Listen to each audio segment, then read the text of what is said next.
Assalamualaikum warahmatullahi wabarakatuh. Ensiklopedia Al-Fatih kembali ke hadapan Anda untuk berbagi info Islami. Semoga menginspirasi aktivitas Anda hari ini. Dan jangan lupa klik tombol subscribe dan aktifkan notifikasi tombol lonceng agar tidak tertinggal berita terbaru dari Ensiklopedia Al-Fatih.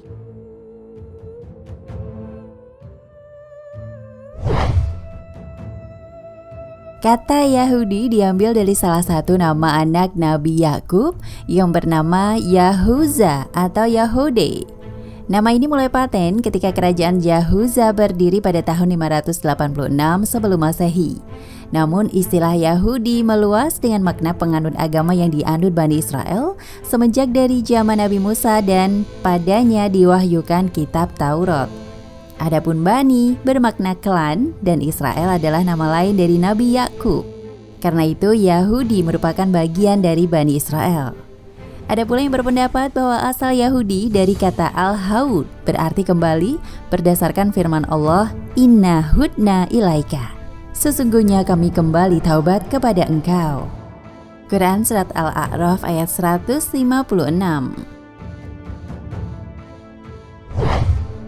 Dari sudut istilah, Yahudi adalah kombinasi antara agama dan suku bangsa.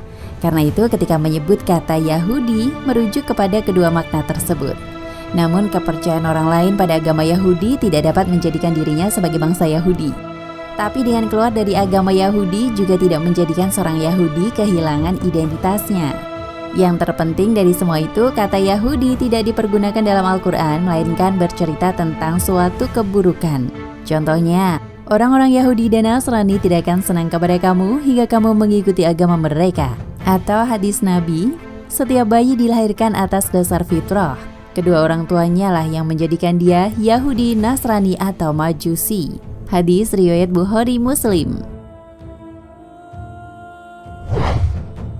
Yahudi adalah bangsa yang hidup berpindah-pindah dari satu tempat ke tempat lain. Karena ulahnya hingga tidak pernah awet untuk berdiam di suatu negara.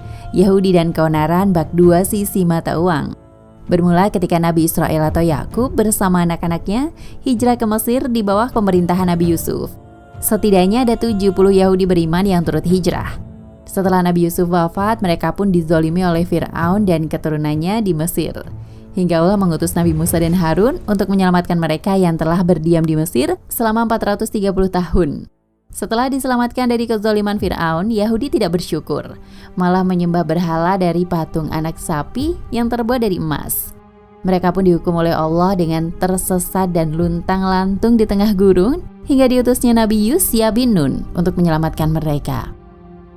Demikianlah terus berlaku bagi bangsa Yahudi, hanya taat seketika jika Rasul datang. Setelah itu kembali ingkar, membuat keonaran. Hingga pada saat tertentu membunuh nabinya, sebagaimana terjadi pada Nabi Zakaria. Hal serupa ingin dilakukan pada Nabi Isa.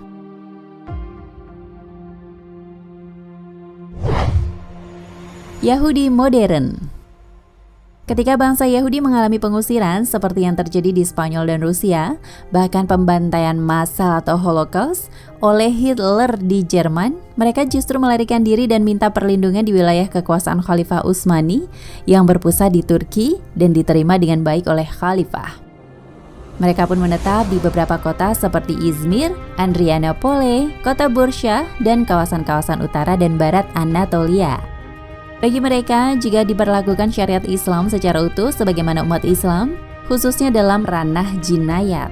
Kesempurnaan syariat Islam melahirkan rasa damai, aman dan sentosa, dan pengakuan eksistensi mereka. Keagungan dan keberkahan menaungi kehidupan Yahudi di bawah bendera Islam.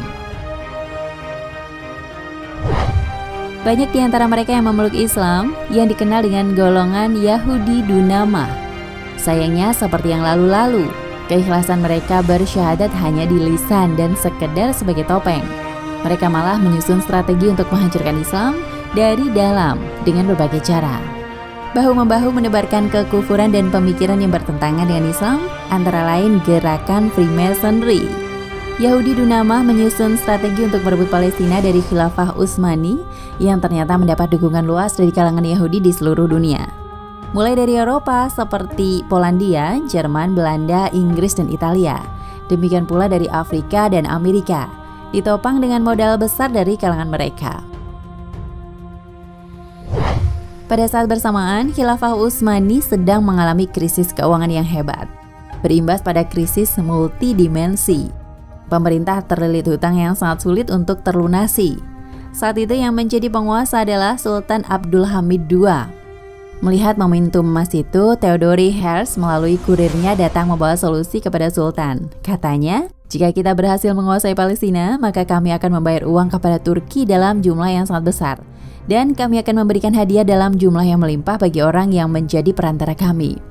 Dan sebagian balasan dari ini, kami senantiasa bersiap sedia untuk membereskan masalah keuangan Turki. Kami akan mengambil tanah-tanah yang menjadi kekuasaan Sultan sesuai dengan hukum yang ada, walaupun sebenarnya mungkin tidak ada perbedaan antara milik umum dan milik pribadi. Solusi ini ditolak mentah-mentah oleh Sultan Abdul Hamid II lewat pengacara Herzl, Neulansky. Beliau menjelaskan, nasihatilah temanmu itu, Herzl, agar dia tidak mengambil langkah-langkah baru mengenai masalah ini. Sebab saya tidak bisa mundur dari tanah suci ini, Palestina, walaupun hanya sejengkal. Sebab tanah ini bukan milik saya. Tanah ini adalah milik bangsa dan rakyat saya. Nenek moyang saya telah berjuang demi mendapatkan tanah ini. Mereka menyiramnya dengan ceceran darah.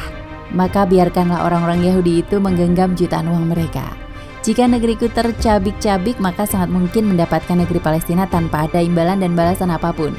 Namun perlu diingat bahwa hendaknya pencabik-cabikan itu dimulai dari tubuh dan raga kami. Namun tentunya saya juga tidak akan menerima raga saya dicabik-cabik selama hayat masih dikandung badan. Kenyataan tersebut sangat menyakitkan bangsa Yahudi. Mereka lalu mencari cara lain demi meraih cita-citanya, negara Yahudi. Persatuan Yahudi sedunia dirintis dengan sebuah gerakan dinamai Zionisme yang memiliki semboyan satu bahasa ialah bahasa Yahudi, satu bangsa dan tanah air Yahudi. Negara yang akan dibentuk adalah meliputi seluruh daerah Palestina, Syria, Lebanon, sebagian Mesir, Madinah, Khaybar, hingga Irak dan sekitarnya. Cita-cita itu tertuang dalam bendera dua garis panjang pada sisi bendera, bermakna sungai Efrat di Irak dan Nil di Mesir. Adapun bintang itulah simbol Yahudi. Namun saat itu seluruh negeri dambaan Yahudi berada dalam Khilafah Utsmani. Maka cara untuk merebutnya harus meruntuhkan Khilafah terlebih dahulu. Perang Dunia I meletus, bangsa-bangsa Arab yang di bawah Utsmani bersekutu dengan Inggris, Prancis, dan Rusia. Sedangkan Khilafah Utsmani bergabung dengan Jerman dan Austria. Jerman kalah, otomatis Utsmani ikut keok. Akhirnya seluruh negara-negara Arab yang selama ini di bawah Utsmani jadi rebutan Inggris, Prancis, dan Italia. Penjajahan pun dimulai, segenap negara Islam Timur Tengah jadi jarahan para penjajah.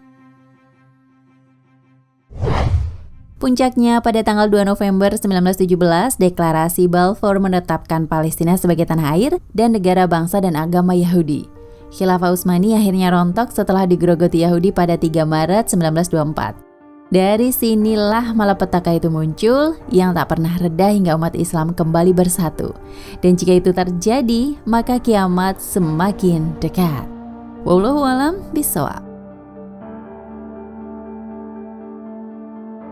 Nah pemirsa Ensiklopedia Al-Fatih, sampai di sini perjumpaan kita kali ini. Semoga menginspirasi.